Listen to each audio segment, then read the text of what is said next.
제1장 옳은 사고방식, 틀린 사고방식. 그러면 무엇을 말하느냐?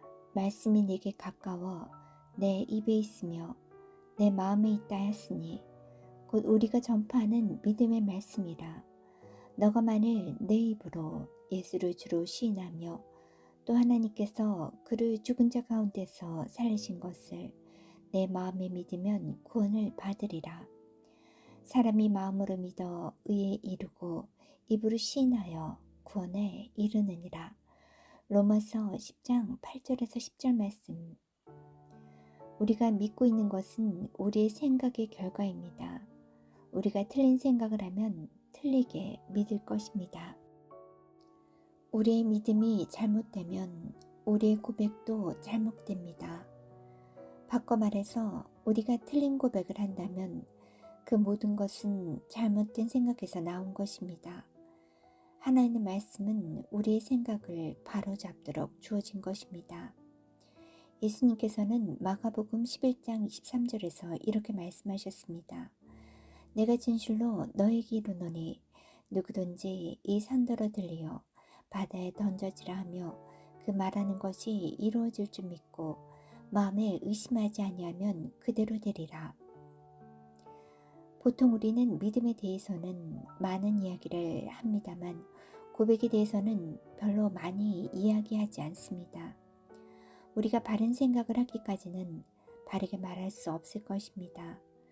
우리의 생각은 하나님의 말씀과 일치해야 합니다.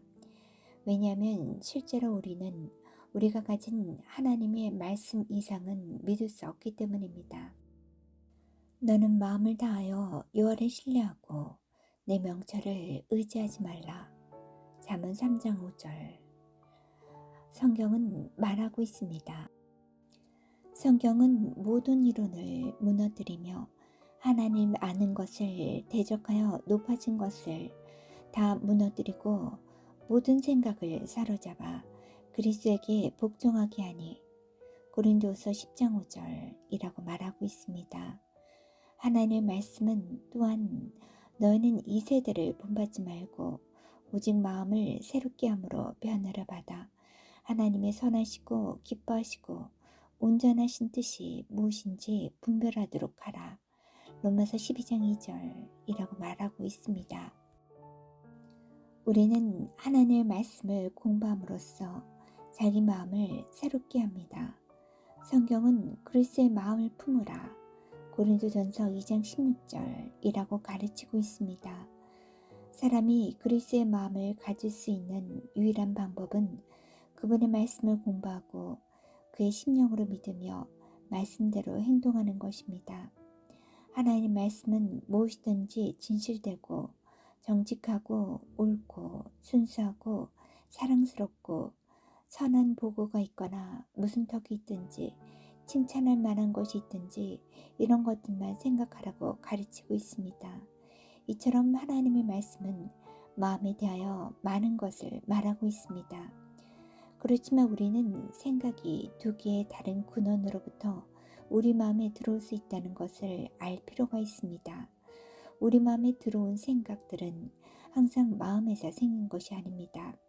마귀는 많은 생각들을 밖으로부터 우리 마음속에 집어넣습니다. 이것이 한 근원입니다. 물론 하나님으로부터 오는 생각들은 우리 안에서 나옵니다. 이런 생각들은 우리 영을 통하여 우리 마음으로부터 들어옵니다. 당신이 기도와 묵상과 그분의 말씀을 공부함으로써 주님과 가깝게 교제를 유지하고 있으면 자신의 생각의 근원을 구별하는 것을 배우게 될 것입니다. 당연히 악한 생각은 마귀로부터 온 것입니다. 반면에 하나님은 사랑이며 사랑은 악한 것을 생각하지 않고 악한 것을 듣지 않고 악한 것을 보지 않습니다. 이런 생각들은 하나님으로부터 옵니다. 나는 마음을 언급하는 성경 구절들이 많은 사람들을 혼란에 빠뜨리게 하는 것을 보았습니다.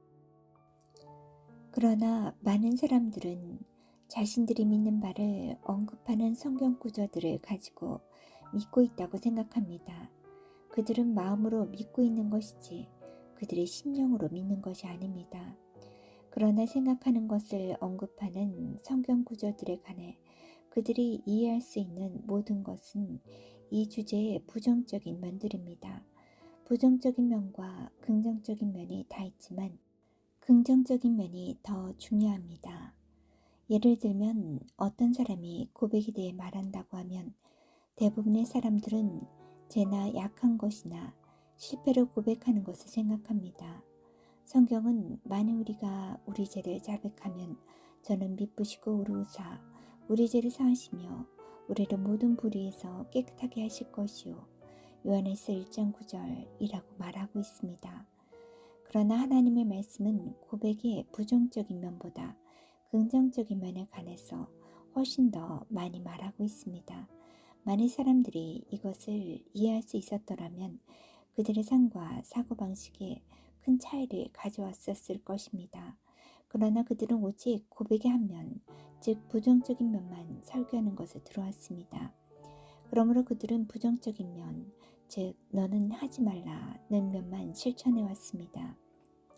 그러나 바울은 로마서 10장 9절에서 너가 만일 내 입으로 주 예수를 고백하면 이라고 말하고 있습니다. 이것은 제 고백도 약한 것을 고백하는 것도 아닙니다. 그 대신 이것은 예수 그리스도의 주되심을 고백하는 것입니다. 이 구절은 계속됩니다. 또 하나님께서 그를 죽은 자 가운데서 살리신 것을 내 마음에 믿으면 구원을 받으리라. 사람이 마음으로 믿어 의에 이르고 입으로 시인하여 구원에 이르느니라. 이것은 부정적인 고백이 아니라 긍정적인 고백입니다. 사실 기독교는 위대한 고백이라고 불렸습니다. 히브리서 3장 1절은 우리 믿는 도리의 사도이시며 대제사장이신 예수를 깊이 생각하라고 말하고 있습니다. 여기서 고백이란 단어의 뜻을 정의하는 것이 우리에게 도움이 될 것 같습니다. 첫째 고백은 우리가 믿는 것을 확신하는 것입니다. 두 번째는 우리가 알고 있는 것을 증언하는 것입니다. 세 번째는 우리가 주장하는 진리에 대해서 증거하는 것입니다. 우리도 히브리서 4장 14절이 권면하는 것과 같이 해야 할 필요가 있습니다. 우리가 믿는 도리를 굳게 잡을지어다. 사탄의 지배로부터 속량되었음을 계속해서 고백하는 것과 사탄이 더 이상 정죄함과 두려움과 질병으로 우리를 지배할 수 없다는 사실을 고백하는 것이 필요합니다. 우리의 고백이 사탄의 패배이기 때문에 우리는 고백을 굳게 잡아야 합니다. 예수님은 마귀를 2000년 전에 패배시키셨습니다. 그러나 예수님께서 합법적으로 우리를 위해 행하신 일이 우리의 삶 가운데서 생생한 살아있는 실제가 되어야만 합니다. 속량의 체험적인 면은 절대적으로 중요합니다. 우리 속량의 두 가지 다른 면, 즉 법적인 면과 체험적인 면의 차이를 우리가 분명히 알 때까지는 결코 하나님의 말씀을 철저하게 이해할 수 없습니다. 속량의 법적인 면의 예는 이런 것입니다. 우리는 흔히 하나님 이 사람을 구원해 주십시오. 혹은 하나님 저 여자를 고쳐주십시오 라고 기도합니다.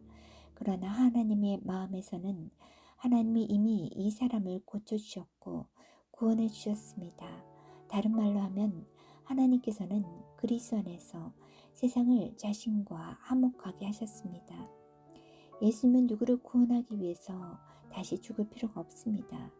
주님은 이미 한 번 죽으셨습니다. 그렇지 않습니까? 주님은 더 이상 자신의 피를 흘리실 필요가 없으십니다. 법적으로는 하나님께서 이미 우리의 속량을 위해서 필요한 모든 일을 다 하셨습니다. 어떤 사람이 속량의 법적인 면만 다루고 설교한다면 사람들은 그들의 삶에서 어떤 것도 실제로 체험하지 못할 것입니다. 설교한 내용은 법적으로는 진실이지만 신자들은 속량의 한쪽 면만 설교한 것을 들었기 때문에 속량이 그들의 삶 가운데 살아있는 실제가 되지 못해서 그들은 냉담하고 생기가 없고 형식적이 되고 맙니다. 반면에 속량의 살아있는 면, 즉 체험적인 면만 설교하게 되면 들판의 불과 같은 광신주의 의와 극단주의를 낳습니다.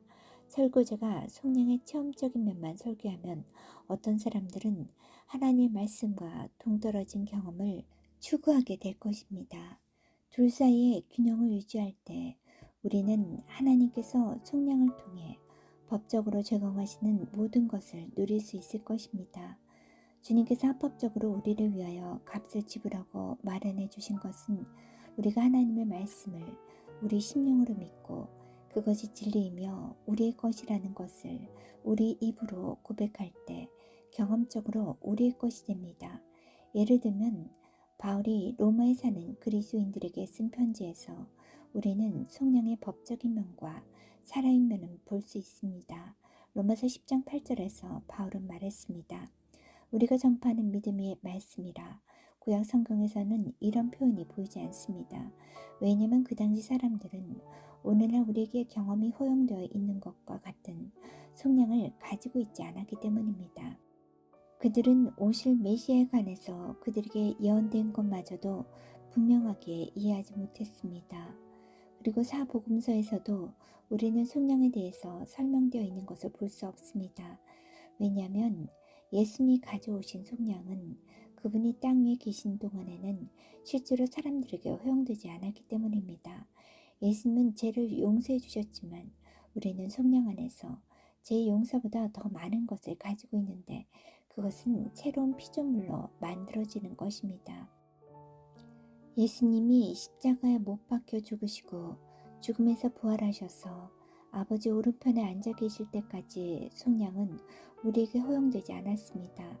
다른 말로 하면 새 언약 혹은 새 약속의 대제사장이 효력을 나타낼 때까지는 새로운 창조가 힘을 발휘하지 않았습니다.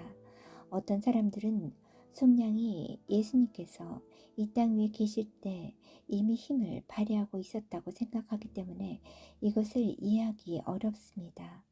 속량은 아직 효력을 발휘하지 않았습니다. 그 당시에도 그 땅에 있던 어떤 사람들은 그들의 죄를 용서받았지만 새 언약 아래서 우리는 죄를 용서받을 뿐 아니라 훨씬 더 많은 것을 가지고 있습니다. 우리는 새로운 탄생을 가지고 있고 우리는 그리스도 예수 안에서 새로운 피조물이 되었습니다. 어떤 사람이 거듭난 후에도 죄를 짓는다 해도 그 사람은 죄를 지을 때마다 다시 거듭날 필요가 없습니다. 사람은 오직 단 한 번 거듭날 수 있습니다. 그러나 하나님께 감사하게도 그의 죄는 여러 번 용서받을 수 있습니다. 죄를 짓는 믿는 자들에 대한 하나님의 약속은 이것입니다. 만일 우리가 우리의 죄를 자백하면 그는 미쁘시고 오르오사 우리 죄를 사하시며 요한일서 1장 9절 말씀 우리가 본 바와 같이 로마서 10장 9절 10절은 이렇게 말하고 있습니다. 만일 너가 내 입으로 예수를 주로 시인하며 또 하나님께서 그를 죽은 자 가운데서 살리신 것을 내 마음에 믿으면 구원을 받으리라. 사람이 마음으로 믿어 의에 이르고 죄인들이 하나님의 말씀이 설교되는 것을 들을 때 그들의 생각은 바르게 고쳐집니다. 하나님의 말씀이 그들은 잃어버린 자들이며 죄인이며 스스로를 구원할 수 없으며 스스로 의롭게 되거나 자신들을 속량할 수 없다는 것을 보여줍니다. 죄인들은 단순히 하나님께 이렇게 말하면 됩니다. 사랑하는 하나님, 나는 죄인입니다. 나는 자신을 스스로 구원할 수 없습니다. 당신의 말씀에 따라 나는 스스로 의롭게 될 수 없다는 것을 알고 있습니다. 그러나 당신이 나를 사랑하셔서 나를 위해 주 예수 그리스도를 죽게 하시려고 보내주신 것을 감사합니다. 주님의 의를 통해서 속량이 내게 허용되었습니다. 나는 말씀에 따라 예수님께서 나의 죄를 위해 죽으신 것을 믿습니다. 나는 주님이 죽음에서 부활하신 것과 주님이 나를 의롭게 하신 것을 믿습니다. 나는 지금 예수님을 나의 구원자로 고백하며 내 마음에 모십니다. 이것이 바로 말씀대로 생각하고 성경이 말하는 대로 믿는 것입니다. 말씀을 고백하는 것은 사람의 영의 구원의 실제를 창조합니다. 죄인을 구원으로 인도하는 데 있어서 이것은 굉장한 차이를 만듭니다. 예를 들면 한 죄인이 처음부터 바르게 생각하게 되면 그의 믿는 것과 고백이 바르게 되고 그러면 그가 그리스도인으로서 사는 데 있어서 흔들리지 않는 것이 훨씬 쉽습니다. 반면에 그가 충분한 가르침을 받지 못하면 마귀는 그가 알지 못하고 있는 것을 이용하게 될 것입니다. 그는 패배하고 하나님께서 그를 위해서 이미 다 이루신 것들을 빼앗기게 될 것입니다. 왜냐하면 그가 하나님의 말씀을 알지 못하면 그는 그의 믿음의 고백을 굳게 붙잡는 방법을 모르게 되고 마귀는 그 상황을 위장하여 그가 구원받지 못한 것처럼 느끼도록 만들기 때문입니다. 그래서 새로 거듭난 신자가 작은 실수만 하여도 마귀는 그에게 너희를 저질렀구나. 아주 포기하고 그만두는 게 어때? 라고 말하려고 할 것입니다. 병고침이 있어서도 마찬가지입니다. 고백이 곧 사탄의 패배라는 것을 기억하십시오. 히브리서 4장 14절은 말하고 있습니다. 그러므로 우리에게 큰 대제사장이 계시니 승천하시니 곧 하나님의 아들 예수시라. 우리가 믿는 도리를 굳게 잡을지어다. 혹은 같은 것을 말하는 것. 이것은 무슨 말입니까? 우리에게는 하늘나라에 들어가신 위대한 대제사장이신 하나님의 아들 예수가 있습니다. 예수님은 이렇게 말씀하고 계십니다. 나는 그들을 위해서 죽었다. 나는 그들의 죄를 가져갔다. 나는 그들을 속량하였다. 그들이 내 안에서 하나님의 의가 되도록 하기 위해서 나는 그들의 죄를 위해 죄가 되었다. 나는 그들의 연약함을 가져갔고 그들의 병을 짊어졌다. 나는 그들을 어둠의 세력에서 구원했다. 나는 그들을 새로운 피조물로 만듦으로써 그들을 새롭게 지었다. 이것이 예수님께서 말씀하고 계시는 것입니다. 이 구절에 대한 그리스어 번역은 같은 것을 말하는 것을 굳게 잡을지어다 라고 말하고 있습니다. 그러므로 이것이 우리 고백이 되어야 합니다. 우리 고백은 우리를 감옥에 가두든지 우리를 감옥에서 풀어놓든지 둘 중 하나를 할 것입니다. 우리 고백은 우리가 믿는 것의 결과이며 우리가 믿고 있는 것은 우리의 옳고 그른 사고방식의 결과입니다. 첫째로 우리는 하나님께서 그리스도 안에서 우리를 위하여 행하신 것을 알고 믿고 고백할 필요가 있습니다. 실제로 창조하는 것은 우리의 고백이며 고백할 때 우리의 삶 가운데서 실제가 됩니다. 둘째로 우리는 하나님께서 말씀을 통하여 성령이 우리 안에서 일하신 것을 알 필요가 있습니다. 셋째로 우리는 주 예수 그리스도께서 하늘나라 하나님 아버지 오른편에서 지금 우리들을 위해 하고 계시는 현재 사역을 알 필요가 있습니다. 넷째로 우리는 하나님의 말씀이 우리 입술을 통하여 우리를 위해 무슨 일을 하실지 혹은 하나님께서 우리를 통해서 무엇을 하실지 알 필요가 있습니다. 빌립보서 2장 13절은 말하고 있습니다. 너희 안에서 행하시는 이는 하나님이시니 자기의 기쁘신 뜻을 위하여 너희에게 손을 두고 행하게 하시나니 하나님은 우리 안에서 일하고 계십니다. 하나님은 우리를 통하여 일하십니다. 하나님은 우리와 따로 떨어져서 일하지 않으십니다.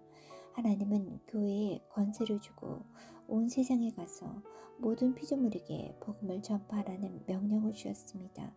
하나님의 계획은 우리를 통하여 이루어집니다. 성령님은 우리를 돕는 분입니다.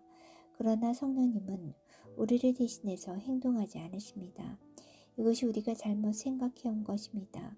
성령님께서 하시도록 하라는 말은 많은 사람들이 외친 말이었습니다. 그러나 성령님은 그것을 행하라고 보냄을 받은 분이 아닙니다. 미국 개혁파는 이렇게 번역했습니다. 나는 너희를 아무도 도울 자가 없이 버려두지 않겠다. 나는 너희에게 올 것이다. 나는 너희에게 다른 돕는 자를 보낼 것이다. 파라크레토스라는 그리스어는 위로자라고 번역되고 도와주기 위해서 곁으로 부름받은 자를 의미합니다. 하나님은 성령님을 우리를 대신해서 일하라고 보내지 않으셨습니다. 하나님은 우리가 일을 하도록 도우라고 성령님을 보내셨습니다. 너무나 많은 경우에 성령님이 모든 일을 하도록 남겨져 있습니다. 그러나 성령님이 모든 일을 다 하신다면 우리는 선교사들을 보낼 필요조차 없습니다. 우리는 여러 번 하나님 이 친구가 자기 죄를 생각하게 해주십시오.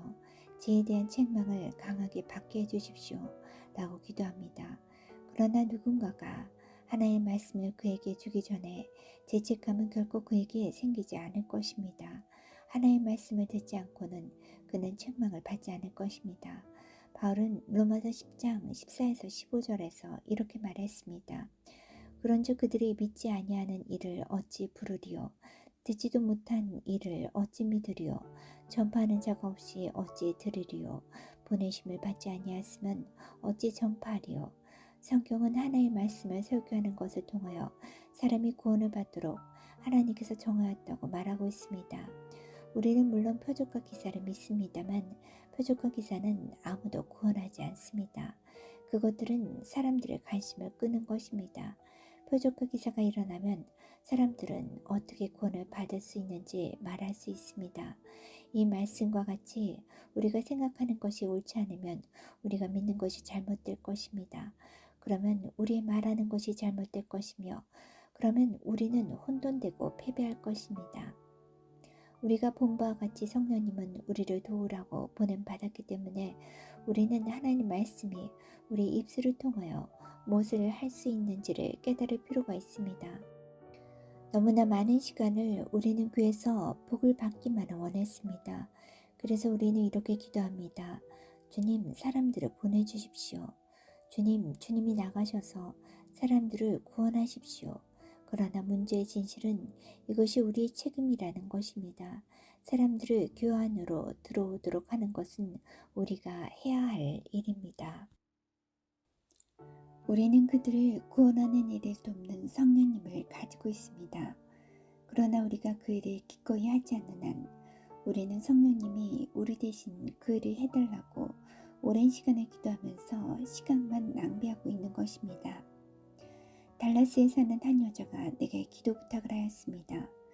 그녀는 자신의 삶에 대한 하나님의 뜻을 찾기 위해 3일 동안 밤낮으로 금식하고 기도했습니다. 내가 그녀에게 주님께서 무엇을 보여주었냐고 물으니 하나님께서는 그녀가 사람들을 찾아가서 전도지를 나누어주고 개인적으로 일을 해주기 바란다고 대답하셨다고 말했습니다. 그녀가 나에게 물어보았더라면 그녀는 사흘간 금식하지 않아도 되었을 것이라고 나는 그녀에게 말해주었습니다. 왜냐하면 그것은 바로 하나님의 말씀이 가르치고 있는 것이며 하나님은 그의 모든 자녀들이 그렇게 하기를 기대하고 있는 것입니다. 한 번은 내가 우리 교회에서 어떤 사람들에게 모든 성도는 각자가 성경을 가르칠 것을 준비해야 할 필요가 있다고 제안했습니다. 그러면 그들이 어떤 모임에서 말씀을 전하도록 부탁을 받을 경우에 자신들이 사용할 수 있는 것보다 더 많은 자료를 가지게 될 것이며 그 사람들을 도와주고 축복하게 될 것이기 때문입니다. 나는 신자들이 신약 성경 중에서도 특별히 서신서를 읽을 것을 제안했는데 그는 서신들은 그리스도 안에서 그 안에서 같은 표현으로 가득하기 때문입니다. 이 표현은 신약 성경에서 약 134번 사용되고 언급되어 있습니다. 모든 경우에 그 구절은 개인에 관해서 말하면서 그리스도 안에서 그가 누구이며 그가 가질 수 있는 것이 무엇인지를 말하고 있습니다. 당신이 주 예수 그리스도에 관해서 개인적으로 아는 것만이 중요한 것이 아니라 하나님의 말씀이 그리스도 안에서 이미 당신이 누구라고 하는지가 중요한 것입니다. 많은 그리스도인들이 내게 와서 이렇게 말합니다. 해겐 형제, 나는 성경에서 이런 말을 읽었습니다. 나는 성경이 그리스도인들에 관해서 말하고 있는 것이 진리라는 것을 알고 있습니다. 그러나 그 약속은 왜 내게 실질적으로 보이지 않습니까? 나는 그들에게 당신들은 그 약속이 사실인 것처럼 행동해 본 적이 있습니까? 그 약속이 진짜라고 다른 사람에게 말해본 적이 있습니까? 그 약속이 그렇다고 고백한 적이 있습니까? 라고 물었습니다. 그들은 아닙니다. 나는 먼저 기다리면서 확실히 하기를 원했습니다. 라고 대답했습니다. 왜 당신들은 성경이 거짓말을 했다고 생각합니까? 성경은 그렇다고 말하고 있습니다. 성경이 거짓말입니까? 라고 내가 물었습니다. 아닙니다. 그렇지만 나는 먼저 그 약속이 내 안에서 실제가 되기를 원합니다. 그런 다음 나는 그렇게 말할 것입니다. 그러나 입으로 시인하여 실제 이룬다고 되어 있습니다. 하나님의 말씀에 있는 약속은 그것이 이루어지기 전에 이루어진 것으로 고백되어야 합니다. 말씀에 따르면 그것은 이미 그런 것입니다. 그러나 당신의 삶에서 그것이 실제가 되려면 당신이 그렇다고 고백해야만 합니다. 나는 3년 동안 나의 성경 공부 모임에 참석했던 한 자매를 기억하고 있습니다. 그녀는 자신이 사역자라고 생각하지도 않고 그렇게 주장하지도 않았습니다. 그녀는 훈련을 받기 위해서 성경학교를 다녔습니다. 그녀의 목사는 내게 그녀가 그 큰 교회에서 가장 뛰어난 평신도라고 말했습니다. 그녀는 교회 학교 교사였고 교회의 모든 활동에 참여했습니다. 한 번은 내가 가까운 곳에서 있는 교제 모임에서 설교를 마치자 그녀가 내게 질문했습니다. 해겐 형제, 나는 형제가 말한 것을 실천했습니다. 그러니 형제가 이미 언급했던 134개 구절을 다 하지는 못했지만 깊이 묵상하면서 25개를 공부했습니다. 나는 구원받고 성령 충만도 받았고 수년 동안 모든 일에 주님을 위해서 내가 할 수 있는 최선을 다했습니다. 그렇지만 나는 이제 방금 구원받은 것 같이 느껴집니다. 이 성경 구절들이 너무나 사실적이어서 나는 금방 거듭난 것 같습니다. 사실 그녀는 오래전에 거듭났었지만 거듭난 경험의 비단에서 살지를 못했다는 사실을 나는 그녀에게 말해주었습니다. 이 모든 것은 전부터 그녀에게 속한 것이었고 그녀와 함께 있었지만 그녀가 담대히 고백하고 주장하지 않았기 때문에 그녀는 합법적으로 자기에게 속한 것을 누리며 살지 못했던 것입니다. 그리스도 안에서 당신이 누구인지를 고백하고 그 사실을 주장하고 그 진리 안에서 살 때 당신은 법적으로 당신의 소유로 되어 있는 실제로 전유하고 있는 것입니다. 불행히도 많은 사람들이 이것을 깨닫지 못하고 어린아이 그리스도인으로 남아 있습니다. 그들은 그리스도 안에서 그들이 누구인지를 결코 완전히 누릴 수 없을 것입니다. 그리스도인은 낡은 침대처럼 새로 고쳐지는 것이 아닙니다. 낡은 침대는 그냥 고쳐진 것일 뿐입니다. 그러나 새로운 탄생은 개혁하거나 고치는 것이 아닙니다. 거듭난 그리스도인은 새롭게 만들어진 피조물, 즉 새로운 창조입니다. 고린도후서 5장 17절에 어떤 번역은 그는 새로운 종족이다 라고 했습니다. 이 새로운 피조물은 전에는 전혀 존재하지 않았던 것입니다. 거듭난 그리스도인은 그냥 용서받은 죄인이 아닙니다. 우리는 가난하고 약하고 넘어지고 겨우 살아가는 교회 멤버가 아닙니다.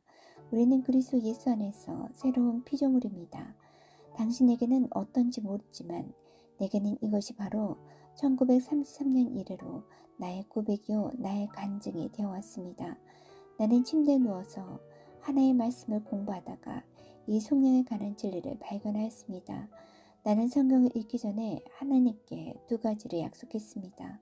첫째, 나는 하나님께서 하나님의 말씀에 말씀하신 것을 받아들이고 믿을 것입니다. 둘째, 나는 하나님께서 하나님의 말씀에 말하신 것을 실천하겠습니다. 훨씬 뒤에 나는 10대 시절 침대에 누워서 말씀을 공부하면서 받았던 계시와 똑같은 것이 포함되어 있는 책들을 발견하였습니다. 많은 시간을 우리는 자신들을 단지제에서 구원받은 존재로만 봅니다. 우리가 이 세상에서 할 수 있는 것은 겨우 살아가는 거리의 불평 골목 끝에 있는 마지막 집에서 간신히 살아가는 것이라고 생각합니다. 그러나 에베소서 1장 7절 8절은 이렇게 말하고 있습니다. 우리는 그리스도 안에서 그의 은혜의 풍성함을 따라 그의 피로 말미암아 속량 곧 제사함을 받았느니라. 이는 그가 모든 지혜와 총명을 우리에게 넘치게 하사 그 안에서 우리가 우리의 속량을 가지고 있다고 한 것을 주의해 보십시오. 우리가 속량 받은 것은 그리스도 안에서입니다. 그 안에서 우리는 속량을 받았습니다. 무엇으로부터 우리는 속량 받았습니까? 어떤 사람들은 죄라고 말할 것입니다. 부분적으로는 맞는 말입니다. 그러나 실질적으로 우리는 무엇보다도 우리를 먼저 죄인으로 만들었던 영적 죽음으로부터 속량함을 받았습니다. 우리는 우리가 율법의 저주로부터 속량받았다고 말할 수 있습니다. 왜냐하면 갈라디아서 3장 13절은 이렇게 말하고 있기 때문입니다. 그리스도께서 우리를 위하여 저주를 받은 바 되사 율법의 저주에서 우리를 속량하셨으니 기록된 바 나무에 달린 자마다 저주 아래 있는 자라 하였습니다.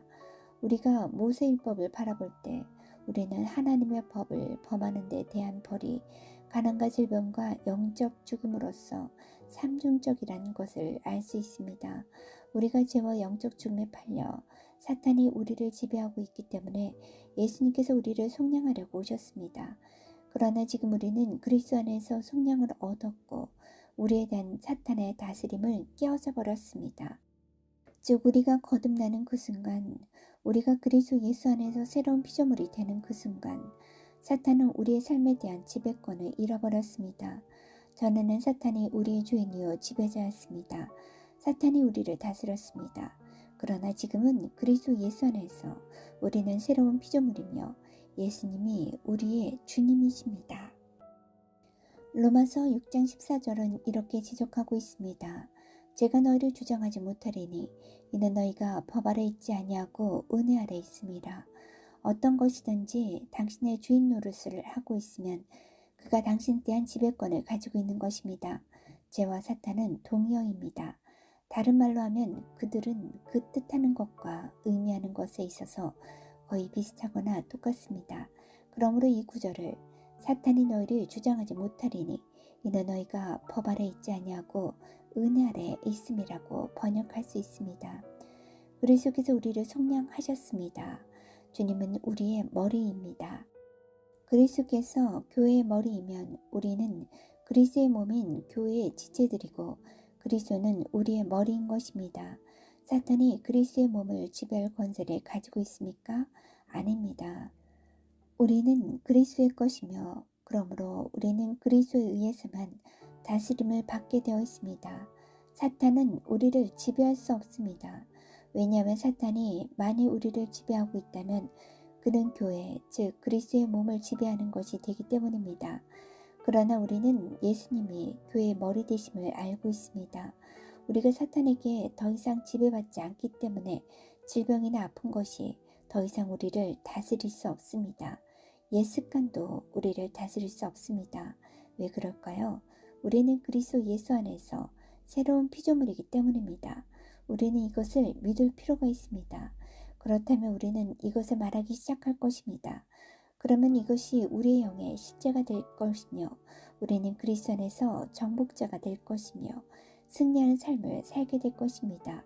요한계시록 12장 11절은 이렇게 말하고 있습니다. 또 우리 형제들이 어린 양의 피와 자기들이 증언하는 말씀으로써 그를 이겼으니 당신은 어떤 사람이 말하는 것을 통해 그의 영적인 위치를 항상 파악할 수 있습니다. 대부분의 그리스도인들은 우리의 속량에 대한 성경 구절을 외우고 그 말씀들이 자신들에게 실감이 나도록 기도합니다만 그들이 그리스도 안에서 거듭났다면 그 말씀은 그들의 삶에서 이미 진실이라는 것에 대해서는 깨닫지 못하고 있습니다. 그들이 할 것은 오직 손을 내밀어 이 약속을 취하고 자신들을 위해서 전유함으로써 이 약속들을 자기 것으로 주장하는 것입니다. 많은 사람들은 이렇게 쉽게 얻을 수 있는데 나는 왜 안 될까요? 하고 묻습니다. 글쎄요. 만일 당신이 은행에 10,000불을 당신 이름으로 가지고 있다고 해도 당신이 그것을 모르고 있다면 그 돈이 당신 것임에도 불구하고 당신은 조금 더 나은 것이 없을 것입니다. 뿐만 아니라 그 돈이 당신 것이 아니라고 당신이 말한다면 당신은 거짓말을 하는 것이 될 것입니다. 영적인 것들도 이와 마찬가지입니다. 이미 영적으로 당신의 것인데도 당신이 알지 못하고 있다면 그것이 당신에게 아무 유익이 없을 것입니다. 법적인 관점에서가 아니라 체험적인 관점에서 당신은 그것을 당신 것으로 만들어야 합니다. 수년 동안 내게 도움이 되었던 내가 좋아하는 성경 구절은 이사야 41장 10절입니다. 두려워하지 말라, 내가 너와 함께함이라. 놀라지 말라, 나는 네 하나님이 됨이라. 내가 너를 굳세게 하리라. 참으로 너를 도와주리라. 참으로 나의 의로운 오른손으로 너를 붙들리라. 이 말씀은 이스라엘에게 쓴 것이면 오늘 우리에게도 진실입니다. 순복음 교파의 무리에 들어가기 전에도 나는 하나님께 도와달라고 울거나 빌지 않았습니다. 나는 이사야 41장 10절 같은 성경 말씀을 펴놓고 하나님 앞에 무릎을 꿇고서 사랑하는 하나님이 나와 함께 하시니 나는 정말 감사합니다. 당신이 나의 하나님이시고 나를 항상 강하게 하시며 당신의 의로운 오른손으로 나를 잡아주시니 감사합니다. 나는 두려워하지 않아도 됩니다. 라고 기도했습니다. 어떤 그리스도인들은 자신들이 우울한 구름 아래에 있다고 느끼면 오 하나님 우리를 도와주십시오 하고 외칩니다. 하나님은 자비로우심으로 그분은 우리를 도와주십니다. 그분은 우리 수준으로 내려오실 것입니다. 그러나 축복을 받기 위해서는 우리가 하나님의 수준으로 올라가는 것이 훨씬 더 낫습니다. 우리는 잘못된 생각, 잘못된 고백, 잘못된 믿음으로 말미암아 우울한 구름을 만들어낼 수 있습니다. 그러나 하나님의 말씀에 근거한 바른 생각과 바른 고백과 바른 믿음을 가진다면 우리는 우울한 구름이 우리를 떠나도록 할 수 있습니다. 우리는 모두 하나님의 마음을 가진 사람이 되어야 합니다. 이렇게 되는 유일한 방법은 하나님을 따라 하나님의 생각을 하는 것입니다. 다른 말로 하면 하나님께서 그분의 말씀에서 말하고 있는 것을 생각하고 그것이 진실이라고 고백하는 것입니다. 제2장 옳은 믿음, 틀린 믿음. 구원이든지 성령 세례를 받는 것이든지 병고침을 받는 것이든지 혹은 기도에 대한 응답을 받는 것이든지 당신이 심령으로 믿는다는 것은 성령의 은사의 나타남을 통한 것을 제외하고는 당신이 하나님으로부터 무엇을 받을 수 있는 유일한 방법입니다. 그러나 당신이 알고 있어야 하는 것은 성령 은사는 우리의 뜻이나 원함을 따라서가 아니라 성령께서 원하실 때만 역사한다는 것입니다. 그러므로 심령으로 믿는 것은 우리가 하나님으로부터 받기 위해 할 수 있는 유일한 수단입니다. 요한계시록 3장 11절에서 예수님은 요한에게 나타나셔서 수아시아에 있는 교회들을 위한 메시지를 주셨습니다. 너가 가진 것을 굳게 잡아, 현대어로 표현한다면 너가 가진 것을 꼭 잡고 있어라 라고 할 수 있을 것입니다. 그러나 성경은 꼭 붙잡아라 라고 말씀하고 있습니다. 예수님께서 이렇게 말씀하시는 이유는 우리에게서 빼앗고 우리를 패배시키려고 하는 일련의 힘이 있다는 것을 알고 계시기 때문입니다. 믿음은 사랑과 같습니다. 믿음은 행동과 말로만 나타납니다. 그러므로 고백이 없는 곳에는 믿음도 없으며 고백이 있는 곳에는 믿음도 있습니다. 믿음은 당신의 고백으로 자라납니다. 고백은 믿는 자들을 위해 몇 가지 일을 합니다.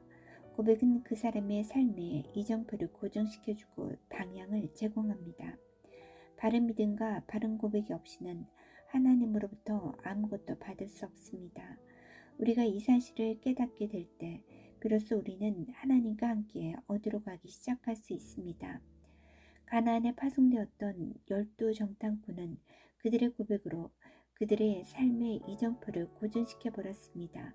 그들 중에 10명은 우리는 할 수 없다고 말했습니다. 그들은 할 수 없다고 믿었기 때문에 할 수 없었습니다. 이스라엘은 다수의 의견을 받아들였고 그 결과 그들 한 세대는 40년간 광야에서 방황했습니다. 그러나 여호수아와 갈렙은 다른 보고를 하였습니다. 그들은 우리가 곧 올라가서 그 땅을 취하자 능히 이기리라. 민수기 13장 30절이라고 말했습니다. 이 말이 그들의 인생의 이정표를 고정시켰습니다. 그들만 오래 살아남아서 가나안에 들어갈 수 있었습니다. 어떤 사람들은 생각하기를 하나님께서 어떤 사람들은 좋아하고 어떤 사람들은 좋아하지 않는다고 생각합니다. 이것은 사실이 아닙니다. 하나님은 제일 좋아하는 아이들이나 애완동물 같은 것이 없습니다. 하나님은 똑같은 사랑으로 우리 모두를 사랑하시고 우리 모두를 위해서 똑같은 것을 준비하셨습니다. 하나님께서는 여호수아와 갈렙을 위해서 하신 일을 그들 모두를 위해서 기꺼이 하시기 원하셨기 때문에 하나님께서 그들보다 여호수아와 갈렙을 더 사랑했던 것은 아닙니다. 이스라엘 사람들은 모두 다 가나안에 들어갈 수 있었지만 그들의 잘못된 믿음에 따른 잘못된 고백이 그들 자신의 삶의 이정표를 고정시켜버렸습니다. 바울은 우리가 하나님의 약속을 받아들이는데 불신앙 때문에 실패하지 않도록 주의하라고 우리를 권면하면서 이스라엘을 예로 들었습니다. 바울은 이스라엘 자손들이 그들의 불신앙 때문에 약속의 땅에 들어가지 못했다고 말했습니다. 그들이 믿은 것은 틀렸었습니다. 불신앙이라고 번역된 그리스어는 설득되지 못하다로 번역될 수 있습니다. 이스라엘 자손들은 하나님의 말씀대로 행동하도록 설득될 수 없었기 때문에 약속의 땅에 들어갈 수 없었습니다. 불신앙에는 두 가지가 있습니다. 1. 어떤 사람들은 하나님의 말씀을 알지 못하기 때문에 의심합니다. 믿음은 들음에서 나고 들음은 하나님의 말씀으로 말미암기 때문에 이런 불신앙은 하나님의 말씀에 대한 지식의 부족에 근거한 것입니다. 그러므로 사람들이 하나님의 말씀을 듣지 않고 알지 못하면 그들은 믿음을 가질 수 없습니다. 이런 불신앙은 말씀을 들은 것이 부족하기 때문입니다. 예를 들면 진실로 구원받은 많은 그리스도인들이 병고침을 받지 못하는 이유가 이런 것입니다. 그들은 말씀이 치유에 대해서 가르치고 있는 것을 전혀 들어본 적이 없습니다. 어떤 사람들은 그렇지만 그들 스스로 성경을 읽을 수 있다고 말할지도 모릅니다. 물론 그들이 성경을 읽을 수 있습니다만 당신과 내가 예전에 그랬던 것과 같이 우리가 다르게 가르침을 받아왔었습니다. 나는 병고침에 대해서 믿지 않는 교단에 소속되어 있었습니다. 나는 어렸을 때부터 병고침 같은 것은 오늘날 우리들을 위한 것이 아니라고 가르침을 받아왔습니다. 그러므로 내가 병고침에 대해서 읽게 되어도 나의 마음이 병고침이나 기적이나 이런 종류의 역사에 대해서 닫혀 있었기 때문에 내용에 등록되지 않았습니다. 그래서 사람들은 하나님의 말씀에 대해서 열린 마음을 가지고 있어야 합니다. 불신앙에 대한 해결책은 하나님의 말씀을 공부하는 것입니다. 스스로 하나님의 말씀을 공부함으로써 당신은 그 안에서 당신의 것이 무엇인지 지식을 얻을 수 있습니다. 2. 또 다른 종류의 불신앙은 설득되지 않는 것입니다. 이스라엘 자손들은 하나님께서 그 땅을 그들에게 주었다고 말씀하셨기 때문에 그들이 그 약속의 땅을 차지하게 되어 있다는 것을 알았습니다. 그러나 그들은 말씀대로 행동하도록 설득되지는 못했습니다. 하나님 말씀에 관해서는 알고 있지만 말씀대로 행동하도록 설득되지 않은 신자들이 많이 있습니다. 이것이 불신앙입니다. 이런 종류의 특별한 불신앙에 대한 해결책은 순종입니다. 대부분의 그리스도인들은 성실하고 진지하고 정직하지만 아직도 약하다는 것을 발견한 적이 있습니까? 이것은 서로 모순이 되는 것 같지만 그렇지 않습니다. 그리스도인들이 약한 이유는 그들이 그리스도 안에 누구인지를 고백한 적이 없기 때문입니다.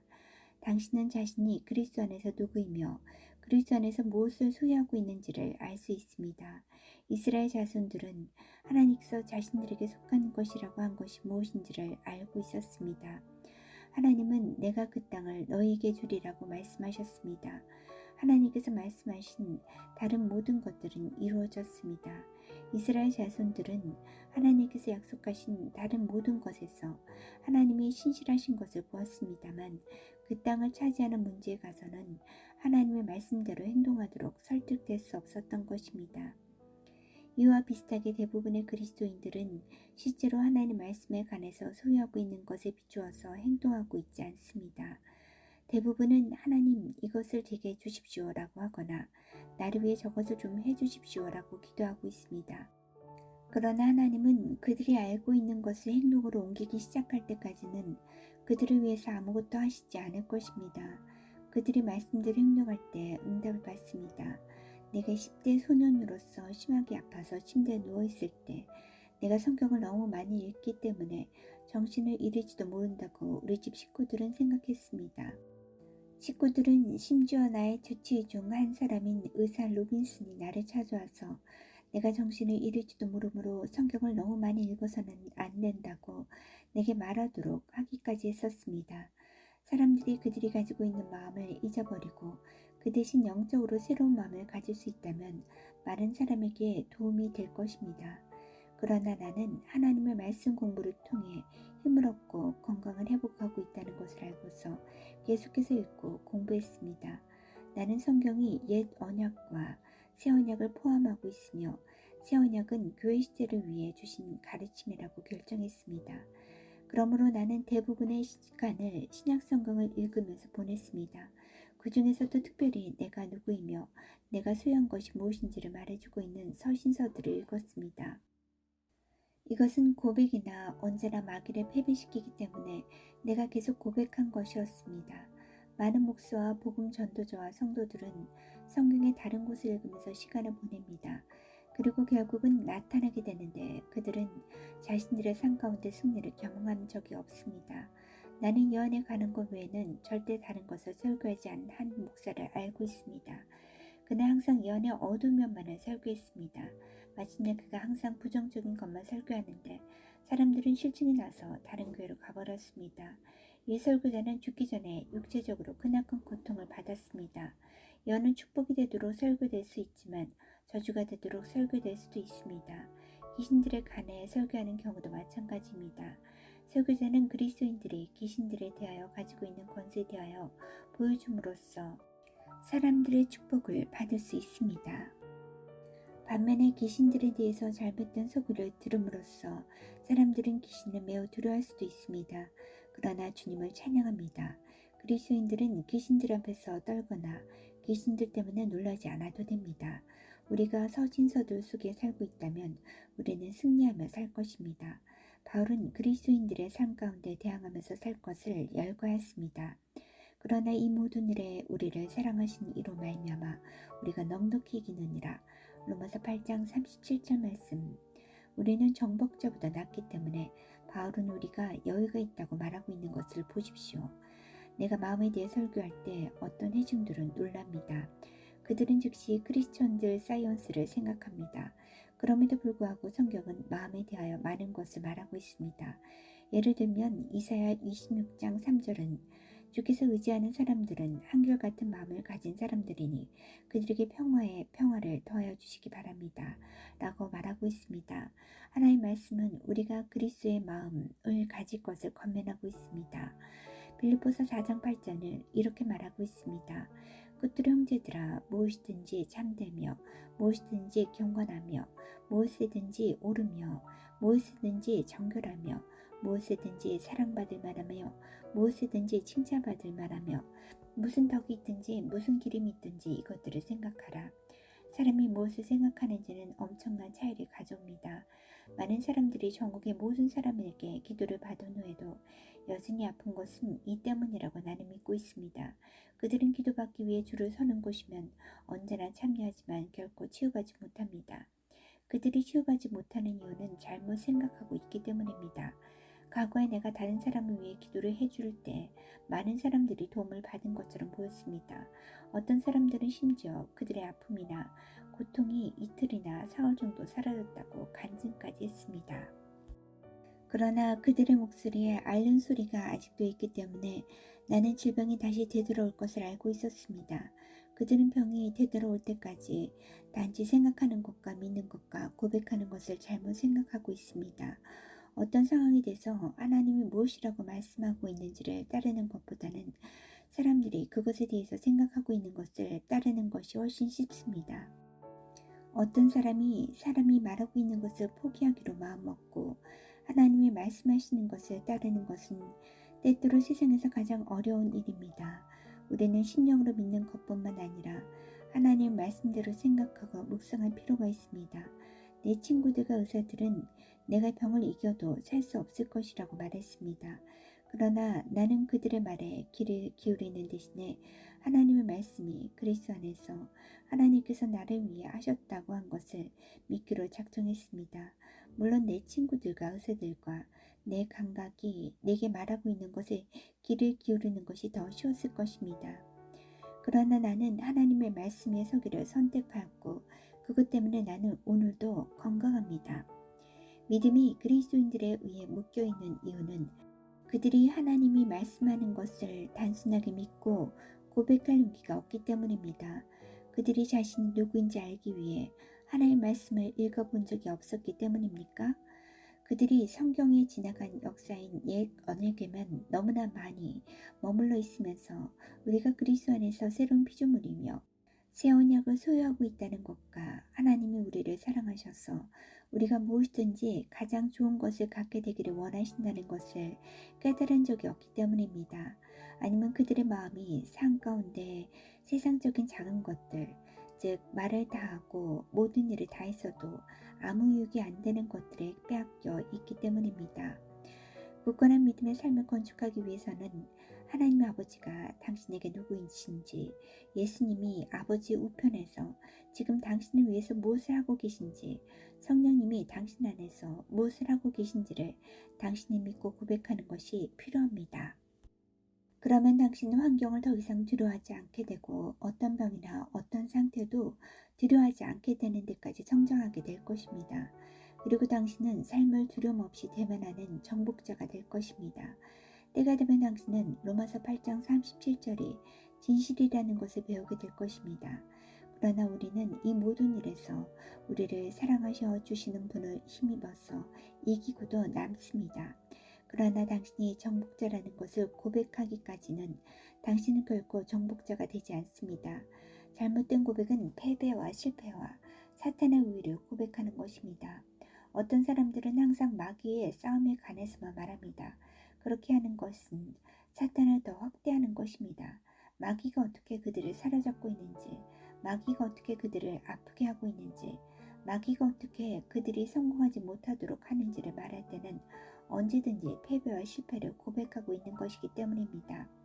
반면에 신자가 하나님의 좋은 것과 그의 삶에 하나님께서 어떤 일을 하셨는지 고백할 때 그것은 주님을 영화롭게 하는 고백입니다. 그러므로 바른 고백을 함으로써 승리하는 삶을 살기 시작합시다. 하나님께서 내 기도를 들으셨다고 한번 말했으면 나는 결코 다시 돌아가지 않습니다. 나는 내가 보는 것과 내가 느끼는 것과 내 감각이 내가 말하는 것에 관계하지 않고 나의 고백을 유지합니다. 불독의 지비함처럼 고백을 꼭 붙잡고 나는 결코 고백을 놓지 않습니다. 하나님 말씀 속으로 들어가서 말씀과 함께 머무르십시오. 예수님이 말씀하신 대로 하십시오. 너희 고백을 굳게 잡고 믿음의 선한 싸움을 싸우라.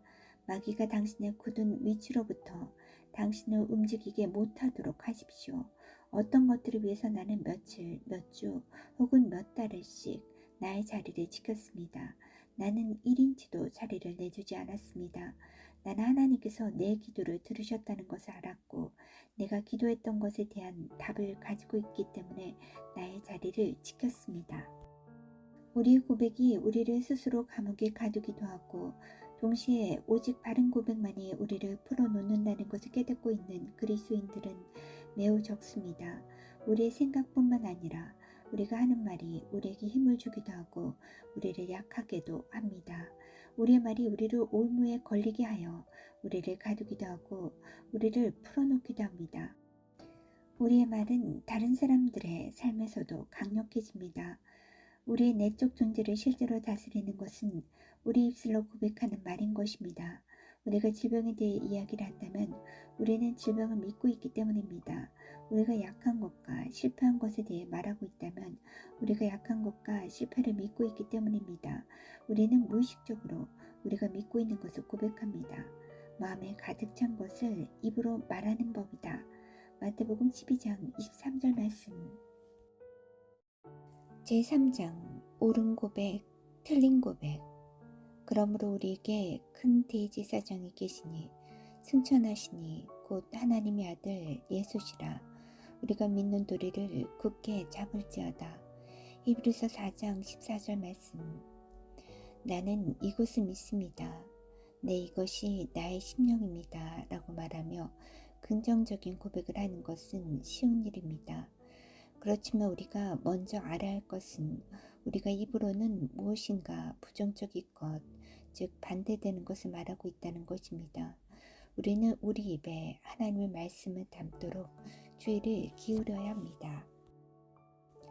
그리스도인들이 틀린 것을 가지고 있다는 것은 놀라운 일입니다.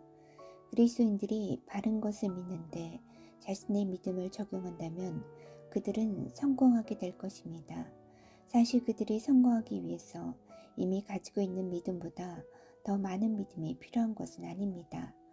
사람들이 그들의 부족함을 고백하게 되면 그들 자신 속에 부족하고 부적합하다는 느낌이 생기게 되고, 그러면 이런 결함들이 그들의 삶에서 오히려 차지하게 됩니다.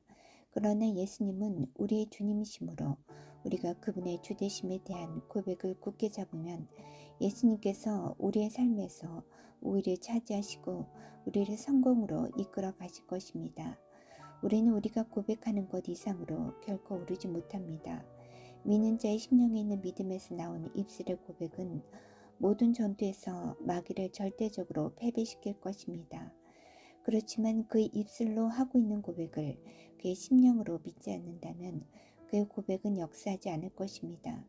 만일 그가 자신을 방해하고 성공하지 못하게 하고 있는 사탄의 능력에 대해 고백한다면 사탄이 그를 다스리게 될 것입니다. 그러나 골로새서 2장 15절은 이렇게 말하고 있습니다. 그리고 모든 통치자들과 권력자들의 무장을 해제시키고 그들을 그리스도의 개선행신의 포로로 내세우셔서 무사람의 구경거리로 삼으셨습니다. 그리스도께서 우리를 위하여 마귀를 패배시켰는데 왜 마귀는 우리를 대항하여 그렇게 많은 일을 할까요? 왜 마귀가 사람들을 다스릴까요? 바로 사람들이 허용하기 때문입니다. 실제로 하나님께서 이 모든 일들에 아무 책임이 없는데도 많은 사람들은 하나님이 그들에게 일어나는 모든 일에 책임이 있다고 생각합니다. 그뿐 아니라 사람들은 그들의 문제에 대해서 어떤 대책을 마련하는 것도 하나님께 달려있다고 생각합니다. 실제로는 자신의 문제에 대해서 대책을 말하는 것은 각 개인에게 달려있습니다. 왜 그럴까요? 그리스도께서 승천하신 후에는 위대한 구원 계획을 수행하는 데 주님이 하셨던 그 일이 교회에 주어졌으며 이제 그 땅을 차지하는 것은 성도들에게 달렸습니다. 태초에 하나님은 하늘과 땅을 창조하셨습니다. 모든 것을 만드신 다음에 하나님은 아담에게 넘겨주었습니다. 하나님은 그분이 손으로 만든 모든 것들에 대한 다스림을 아담에게 주었다고 말씀하셨습니다. 아담은 창조를 가지고 자기가 원하는 것은 무엇이든지 할 수 있었습니다. 불행하게도 아담은 고급 반역을 저지르고 그의 다스림을 마귀에게 팔아치웠습니다. 모든 시대를 거쳐서 인류는 아담의 행동에 의해 미혹되었습니다. 사람들은 하나님께서는 어떤 일이 일어날지 알고 계셨다. 그런데 왜 하나님께서는 마귀가 세상을 다스리도록 내버려 두셨을까? 라고 의아해했습니다. 사람들은 성경을 모르기 때문에 이런 말들을 합니다. 성경은 하나님께서 하늘과 땅을 만드셨고 하나님께서 그의 손으로 만드신 모든 것들에 대한 다스림을 사람에게 주었다고 분명하게 말하고 있습니다. 하나님께서 이 모든 것들에 대한 지배를 우리에게 주신 후에는 하나님은 더 이상 이 모든 것들에 대해 책임이 없습니다. 이제는 사람에게 책임이 있습니다. 우리는 신약 성경의 각 저자를 통하여 마귀를 어떻게 다루는지를 발견할 수 있습니다. 이것이 바로 그리스도인들이 교회에게 쓴 편지인 서신서 안에서 살아야 하는 이유입니다. 예를 들면 베드로는 이렇게 말했습니다. 근신하라 깨어라 너의 대적 마귀가 우는 사자같이 두루다니며 산기자를 찬다니. 베드로전서 5장 8절 말씀. 나는 신자들이 마귀가 나를 쫓아다니고 있어요. 마귀가 나를 잡지 못하도록 기도해 주세요 라고 말하는 것을 들었습니다.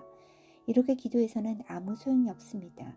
이것은 마치 당신이 반짝반짝 작은 별하고 말하는 것과 다를 게 없습니다. 베드로는 마귀가 우는 사자같이 삼킬 사람을 찾으며 돌아다니고 있다고 경고하는 것으로 그치지 않습니다. 다음 절에서 베드로는 계속해서 우리가 마귀에게 대해서 무엇을 하라고 말하고 있습니다. 너희는 믿음을 굳게 하여 그를 대적하라. 마귀에 대해서 무엇인가 해야 할 사람은 우리입니다. 우리는 마귀에게 이렇게 말해야 합니다. 하나님의 말씀은 예수님께서 너를 패배시켰다고 말씀하고 있다. 마귀야 너는 패배한 적이다. 하나님께서 그리스도의 피로 사랑과 맺은 새 언약인 신약성경은 예수님께서 더 좋은 언약의 보증이 되셨다고 하기 때문에 너는 나에게 어떤 권세도 가지고 있지 않다. 이 새 언약은 사탄 너가 내게 대하여 아무 권세를 가지고 있지 않고 오히려 내가 너에 대해 권세를 가지고 있다고 말하고 있다. 사탄아 너는 패배했기 때문에 내게 간섭하지 말아라. 이것이 바로 마귀를 무찌르게 되는 바른 고백입니다. 그러나 틀린 고백을 하는 것은 사탄이 우리를 다스리도록 허락하는 것입니다. 야고보는 마귀를 대적하라. 그리하면 너희를 피하리라고 말했습니다. 야고보는 믿는 자들에게 편지를 쓰고 있었습니다. 우리가 하나님께 기도하면 하나님께서 마귀를 물리쳐 주셔서 마귀가 우리에게서 도망가게 될 것이라고 말하고 있지 않은 것을 보십시오. 야고보는 우리가 목사님에게 전화를 해서 목사님이 마귀가 떠나도록 기도하도록 하라고도 하지 않았습니다. 당신이 마귀를 대적하지 않으면 마귀는 당신에게서 도망가지 않을 것입니다. 나는 마귀를 대적할 수 있고 마귀는 내게서 도망할 것이지만 내가 당신을 대신해서 마귀를 대적해 줄 수는 없습니다. 나는 믿음으로 사람들을 위해 기도해 줄 수 있지만 그들이 틀린 고백을 계속한다면 내가 그들을 위해 기도할지라도 아무 소용이 없게 될 것입니다. 그들의 틀린 고백이 나의 기도의 효과를 무효하기 때문입니다. 어떤 사람들은 하나님 말씀에 관해서 아는 것이 별로 없기 때문에 내가 믿음의 기도를 하기만 하면 그들이 어떤 것을 믿든지 말든지 관계없이 응답을 받을 수 있다고 믿고 있습니다. 이것은 어리석은 짓이고 하나님의 말씀에 반대됩니다. 많은 사람들은 신약 성경을 믿는다고 주장하지만 실제로는 믿지 않습니다. 그들은 하나님의 말씀에 관해서 무지합니다. 그들은 당신이 예수님께서 하신 것처럼 병을 고친다면 왜 당신은 모든 사람을 고쳐주지 않습니까? 하고 묻습니다. 예수님께서 모든 사람의 병을 고쳤다고 말하는 사람은 거짓말하는 사람입니다. 왜냐하면 하나님 말씀은 분명히 예수님께서 모든 병자를 고치지는 않았다는 것을 보여주고 있기 때문입니다. 사람들의 불신앙이 예수님이 큰 역사를 하지 못하게 하였습니다.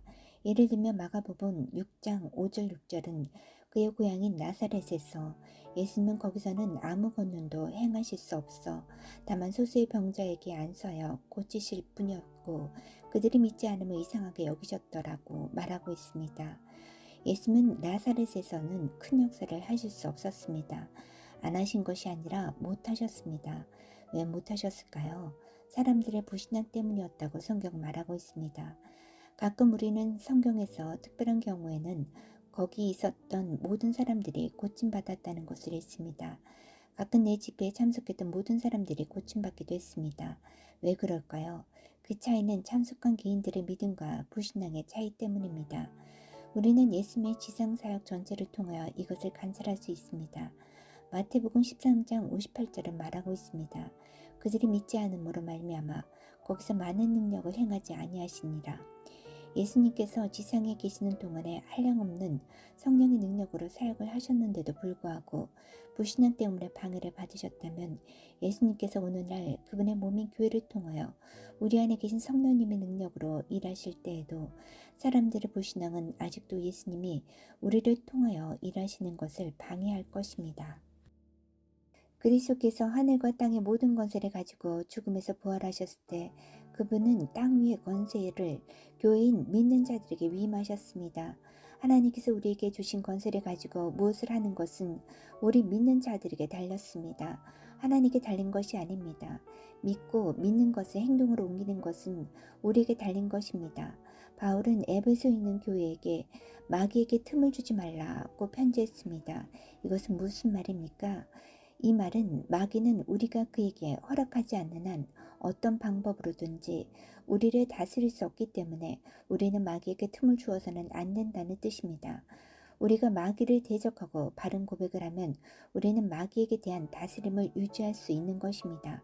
그러나 우리의 고백이 하나님 말씀과 일치하지 않으면 이런 고백은 마귀에게 영광을 돌리고 우리의 심령을 두려움과 약함의 영으로 가득 채웁니다. 우리가 내 안에 계신 분이 세상에 있는 자보다 크십니다. 라고 선언할 때 우리는 모든 사탄의 영향력보다 우위에 서게 될 것입니다. 우리를 대적하는 어떤 힘보다 우리 안에 계신 그리스도가 더 위대하십니다. 우리의 고백은 우리가 싸우는 전쟁터입니다. 성공할 것인가 실패할 것인가도 우리가 결정하는 것입니다. 반면에 의심과 두려움을 고백하는 것은 하나님의 능력과 은혜를 부인하는 것입니다. 의심과 두려움은 마귀의 마취제이기 때문에 믿는 사람들은 의심과 두려움과 관계에서는 결코 안 됩니다. 바울은 하나님이 우리에게 주신 것은 두려워하는 영이 아니요 오직 능력과 사랑과 건전한 마음이니 디모데후서 1장 7절이라고 말했습니다. 하나님은 우리에게 능력과 사랑과 건전한 마음을 주셨습니다. 주님을 찬양합시다. 우리는 하나님의 가족의 일원입니다. 우리는 하나님의 자녀들입니다. 믿음과 사랑과 능력은 우리에게 속한 것이기 때문에 우리는 의심이나 두려움은 고백하지 않을 것입니다. 그 대신에 우리는 하나님의 말씀이 말하는 것을 고백할 것이며 우리가 고백을 견지하는 한 우리의 믿음은 점점 더 강하게 자라날 것입니다. 우리가 약한 것들과 질병들을 고백하면 우리는 하나님의 말씀이 진리가 아니며 하나님께서 자신의 말씀에 효력을 나타내지 못하셨다고 공개적으로 고백하는 것입니다. 그러나 하나님의 말씀은 아픈 것과 질병에 대해서 무엇을 말하고 있습니까? 베드로전서 2장 24절에서 하나의 말씀은 그가 채찍에 맞음으로 너희는 나음을 얻었나니 라고 말하고 있습니다. 마태는 이는 선지자 이사야를 통하여 하신 말씀에 우리 연약한 것을 친히 담당하시고 병을 짊어지셨도다 함을 이르려 하심이더라. 마태복음 8장 17절이라고 기록했습니다. T.L. 오스벤은 병든 자 고치기 위해서 아픔이나 고통이나 질병을 고백하는 것은 택배회사가 배달한 소포를 받고 사인을 해주는 것과 같습니다. 사탄은 영수증, 즉 당신의 고백을 당신으로부터 받아서 당신이 이 소포를 받았다는 것을 보여줍니다. 마귀가 보낸 것은 어떤 것도 받지 마십시오 라고 말하고 있습니다. 예수님께서 모든 아픔과 질병을 짊어지시고 없애버리셨다는 것을 고백하는 대신에 당신이 약함이나 질병을 고백하면 당신은 아직도 당신이 그것들을 가지고 있다고 고백하고 있는 것입니다. 나는 어렸을 때 두 가지의 심각한 구조적인 심장 문제를 가지고 있었습니다. 의사는 둘 중에 어떤 하나로도 죽을 수 있다고 말했습니다. 나의 몸은 거의 마비되어 있었습니다. 나는 빈혈이 심해서 내 피는 창백한 오렌지 색깔이었습니다. 하나님이 자비하심이 아니고는 내가 나을 가능성은 전혀 없었습니다. 그러나 나는 할머니의 오래된 드레이크 감리교도 성경을 읽기 시작했습니다. 나의 할머니는 테네시주에서 있던 감리고 천막 집회 동안에 구원을 받으셨기 때문에 나는 그 성경을 감리교도 성경이라고 부릅니다.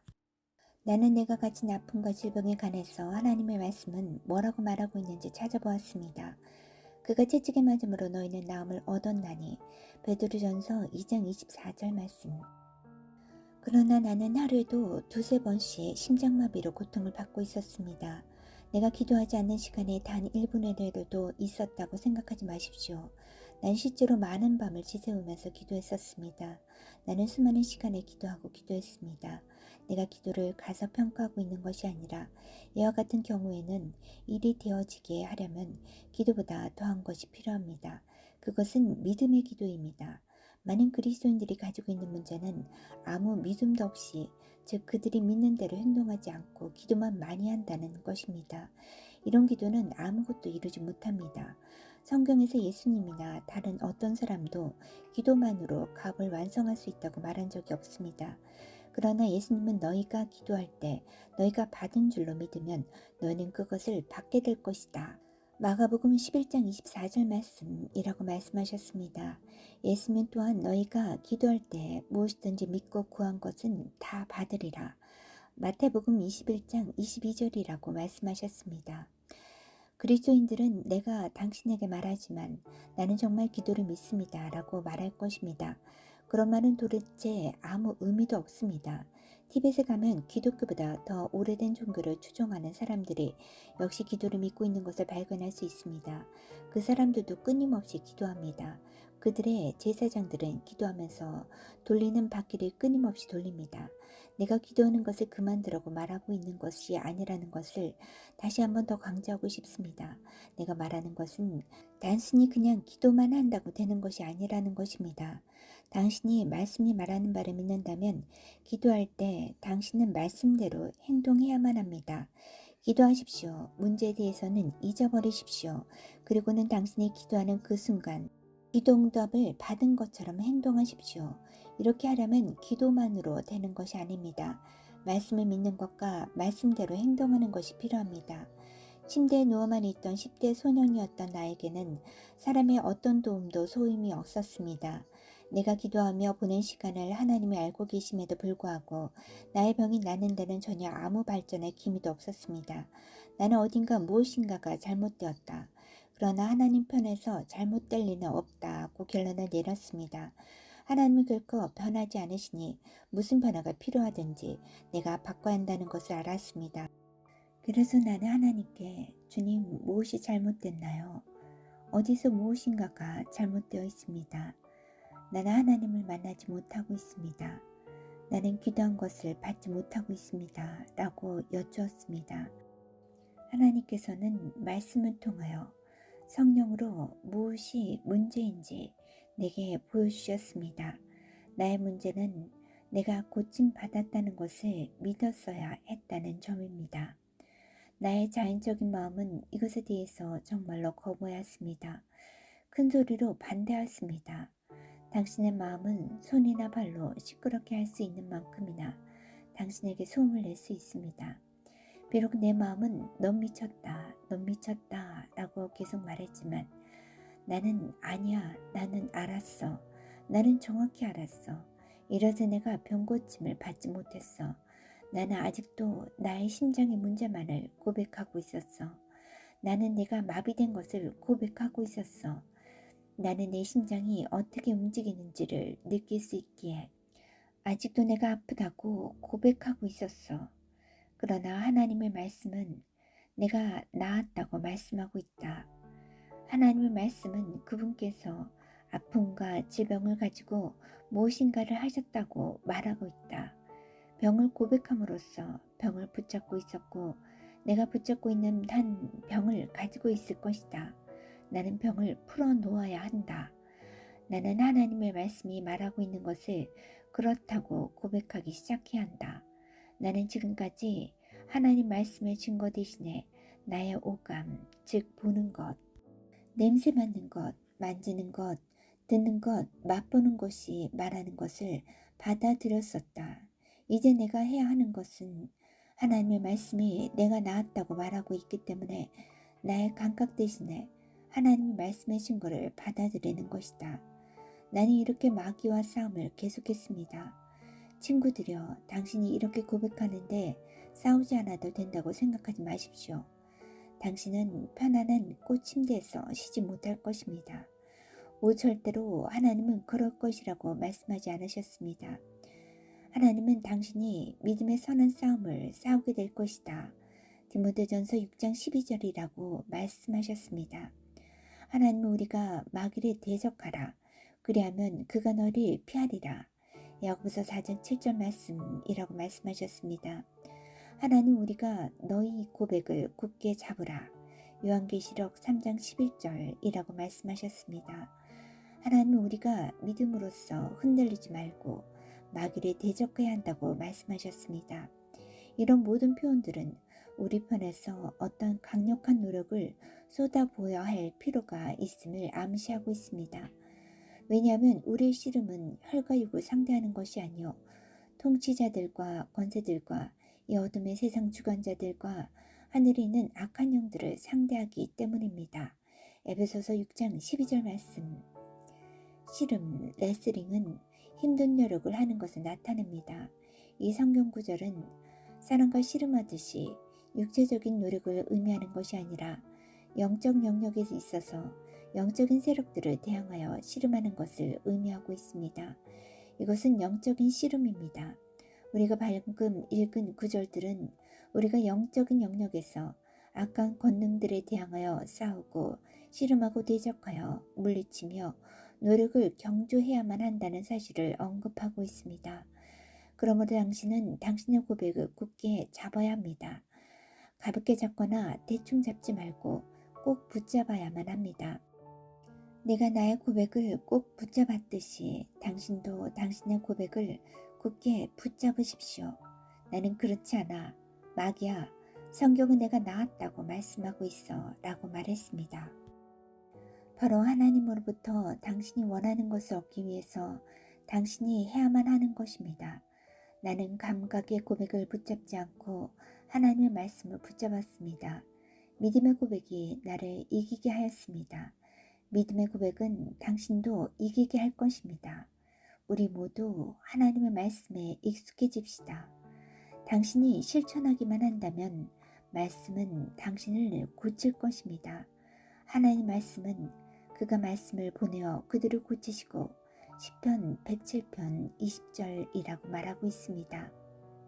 잠언 4장 20에서 22절은 내 아들아 내 말을 주의하며 내가 말하는 것에 내 귀를 기울이라.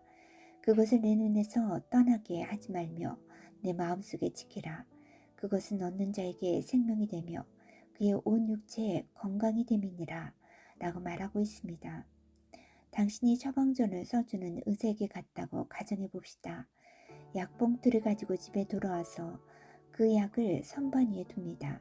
그리고 거기 앉아서 쳐다보기만 하고 그 약을 먹지 않습니다. 이 약은 물론 당신에게 아무 도움이 되지 못할 것이고 당신도 기대하지 않을 것입니다. 당신은 의사의 명령대로 약을 먹어야만 합니다. 그뿐 아니라 제대로 효과를 보려면 당신은 의사의 지시에 따라서 약을 복용해야 합니다. 당신이 하나님의 말씀에 푹 빠져서 지속적으로 말씀만 생각하게 되도록 하십시오. 다른 사람들이 다른 것들에 대해서 말하고 있을 때 당신은 하나님의 말씀은 무엇이라고 말하고 있는지에 관해서 말하고 있어야만 합니다. 예를 들면 말씀은 하나님께서 당신의 모든 필요를 공급해 주실 것이다 고 말하고 있습니다. 하나님 말씀은 당신은 나았다고 말하고 있습니다. 당신의 바른 고백은 실제가 될 것이며 당신은 무엇이 필요하든지 하나님으로부터 얻게 될 것입니다. 오늘 하나님의 말씀대로 행동하십시오.